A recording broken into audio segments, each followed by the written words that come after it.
Selamat pagi teman-teman, selamat pagi rekan-rekan. Welcome back to my channel di Ruang Mari Belajar.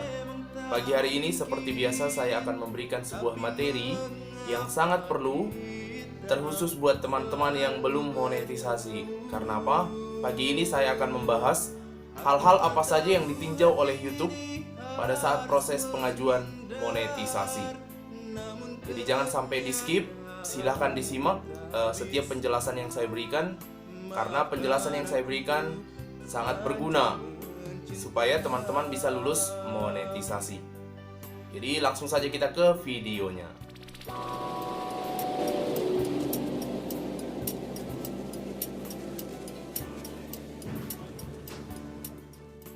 Oke, sebelum saya membahas hal-hal apa saja yang ditinjau oleh YouTube pada saat proses pengajuan monetisasi, kita tahu persyaratan untuk pengajuan monetisasi adalah 1000 subscriber dan 4000 jam tayang.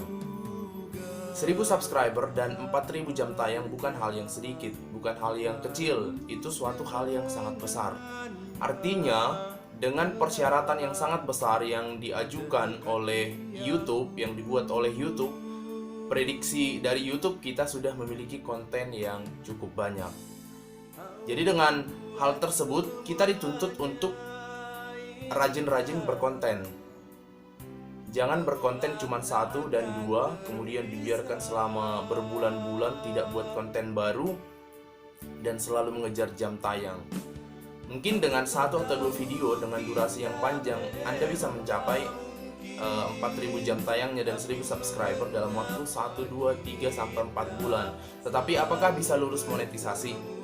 Gitu. Karena dengan persyaratan tadi itu, YouTube beranggapan bahwasanya Anda sudah memiliki konten yang cukup banyak. Jadi kalau Anda cuma berkonten 1 dan 2 kemudian dibiarkan beberapa bulan, saya rasa cukup susah ya untuk lulus di monetisasi.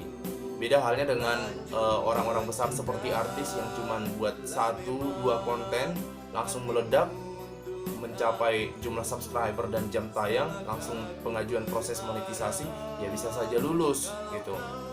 Karena videonya langsung meledak. Beda dengan kita yang cuma 1, 2, 3 orang penonton gitu, dan kita biarkan berbulan-bulan. Jadi yang mau saya tekankan itu, sebelum kita mengajukan proses monetisasi, rajin-rajinlah berkonten.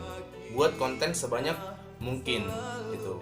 Karena dengan kita berkonten mungkin setiap hari atau sekali 2 hari, kita dengan gampang untuk mencari subscriber, mencari jam tayang, dan juga video kita akan direkomendasikan oleh YouTube. Oke, saya anggap Anda mengerti ya dengan persyaratan 1000 subscriber dan 4000 jam tayangnya itu.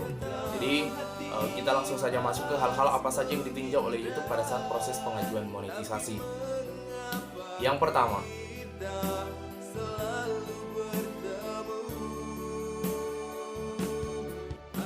tema utama. Banyak teman-teman bertanya, apakah bisa dimonetisasi kalau konten saya itu campur aduk? Kalau konten saya itu dicampur-campur? Kalau konten saya itu tidak satu tema? Jawabannya adalah bisa. Anda boleh buka channel saya. Konten saya itu campur-campur ya, ada tentang education, ada tentang game, ada tentang tutorial. Tapi YouTube menekankan alangkah lebih baik jika tema dari teman-teman itu satu gitu. Tetapi kalau teman-teman tidak bisa buat satu tema, tidak apa-apa, bisa dicampur. Karena menurut saya buat konten dengan hanya satu tema itu berat ya, berat.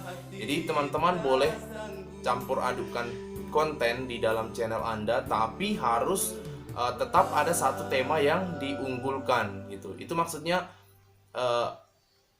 tema utama gitu. Bisa dicampur-campur tapi harus ada tema yang diunggulkan gitu. Apakah tentang education atau tentang tutorial atau tentang gaming gitu. Itu yang pertama, harus ada tema utama.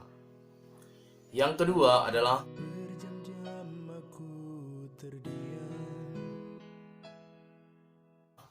video yang paling sering ditonton. Artinya Anda harus memiliki video yang diunggulkan gitu. kita memiliki banyak video, tetapi harus ada video yang kita unggulkan. Alangkah lebih baik jika video yang kita unggulkan adalah dari tema utama kita gitu. Misalnya tadi kita memiliki konten yang banyak gitu ya, dengan tema yang berbeda-beda, tetapi tema utama kita mungkin tentang pendidikan. Jadi harapannya video yang paling sering ditonton atau video yang kita unggulkan terkait dengan pendidikan tersebut gitu.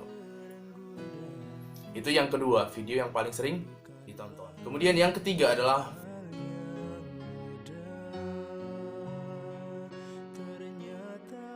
video terbaru.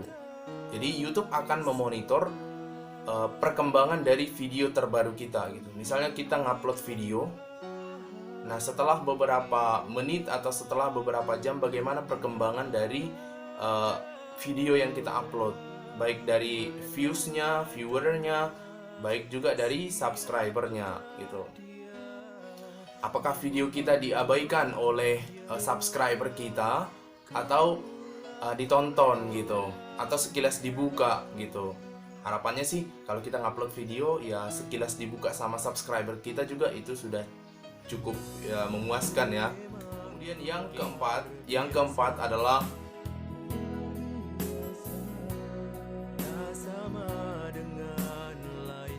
proporsi waktu tonton terbesar.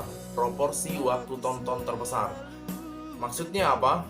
Kita memiliki video atau konten yang cukup banyak gitu. Terus apakah di setiap video itu proporsi untuk jam tontonnya itu seimbang atau tidak gitu? Apakah satu naik sampai ke langit terus satunya lagi sedikit sekali gitu? Jadi harapannya proporsinya itu seimbang gitu ya, naik dan turun gitu. Itu hal yang wajar kalau naik dan turun. Kalau naik terus itu impossible ya, tidak mungkin. Tapi naik dan turunnya itu jangan terlalu drastis gitu. Bisa saja drastis karena mungkin ada video Anda yang meledak, tapi setelah itu ya tetap diseimbangkan gitu. Kalau bisa grafiknya naik terus, tapi naiknya itu juga tidak langsung naik gitu ya. Jadi naik dan turun tapi hitungannya tetap naik gitu. Itu maksudnya proporsi waktu tonton. Yang terakhir,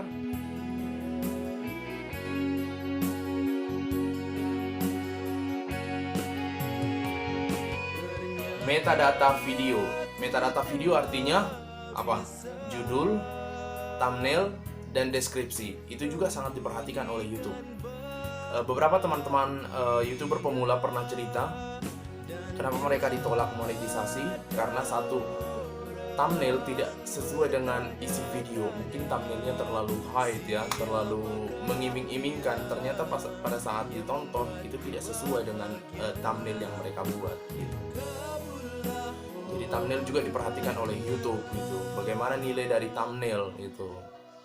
Dan jangan terlalu mengada-ngada, jangan terlalu meninggi-tinggikan thumbnail yang kita buat gitu.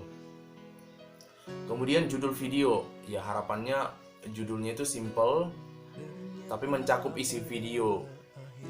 Dan thumbnail sama judul itu harus sejalan gitu ya.